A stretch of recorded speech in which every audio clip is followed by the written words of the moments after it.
saya Ninyoman Firda Tridayanti, Stambuk A241 19017, Program Studi Pendidikan Fisika, Fakultas Keguruan dan Ilmu Pendidikan Universitas Tadulako. Pada video kali ini, saya akan menjelaskan praktikum gelombang dan optik tentang percobaan 3, yaitu polarimeter. Adapun tujuan dari percobaan ini yaitu yang pertama, memahami bahwa cahaya adalah gelombang transversal sehingga dapat dipolarisasi. Yang kedua, memahami cara kerja alat polarimeter. Yang ketiga, menghitung daya putar spesifik dari lautan gula tebu dengan menggunakan cahaya yang dipolarisasi. Adapun alat dan bahan yang digunakan pada percobaan ini yaitu yang pertama, polarimeter yang berfungsi untuk mempolarisasikan cahaya dan kemudian mengukur sudut rotasi bidang polarisasi cahaya suatu larutan. Yang kedua, tabung pemutar berfungsi untuk memfokuskan sumber cahaya larutan yang akan diamati. Yang ketiga, sumber cahaya monokromatis berfungsi sebagai sumber cahaya. Yang keempat, gelas ukur berfungsi sebagai wadah untuk mengukur konsentrasi larutan. Yang kelima, larutan gula tebu berfungsi sebagai bahan yang akan diukur. Selanjutnya, saya akan menjelaskan pengertian dari polarisasi. Polarisasi adalah peristiwa perubahan arah getar gelombang pada cahaya yang acak menjadi satu arah getar. Cahaya yang dapat mengalami polarisasi menunjukkan bahwa cahaya termasuk gelombang transversal. Cahaya yang sebagian arah getarnya terserap disebut cahaya terpolarisasi. Dan jika cahaya hanya memiliki satu arah getar, maka disebut sebagai cahaya terpolarisasi linear. Cahaya putih merupakan cahaya polikromatis yang terdiri dari berbagai panjang gelombang yang dapat bervibrasi ke segala arah.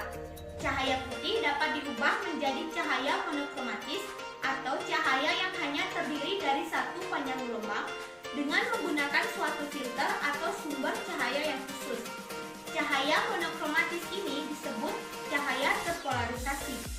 Peristiwa polarisasi tidak dapat diamati secara langsung oleh mata manusia, sehingga diperlukan suatu alat yang dapat membantu untuk menunjukkan gejala polarisasi tersebut.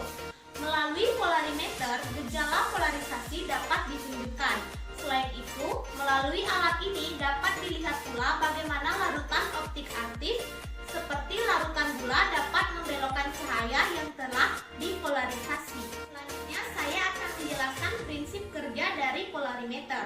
Prinsip kerja dari polarimeter yaitu sinar yang datang dari sumber cahaya akan dilewatkan melalui prisma terpolarisasi atau polarizer, kemudian diteruskan ke sel yang berisi larutan.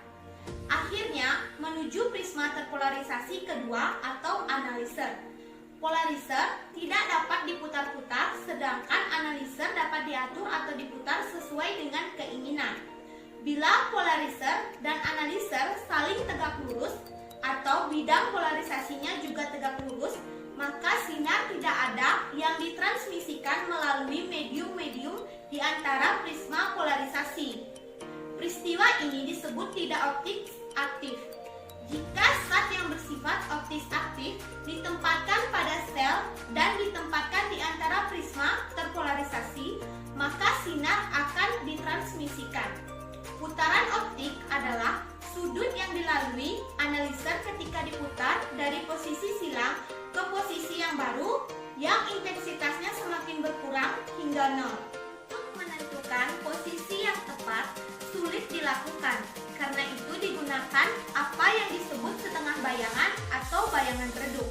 Untuk mencapai kondisi ini, polarizer diatur sedemikian rupa sehingga setengah bidang polarisasi membentuk sudut sekecil mungkin dengan setengah bidang polarisasi lainnya.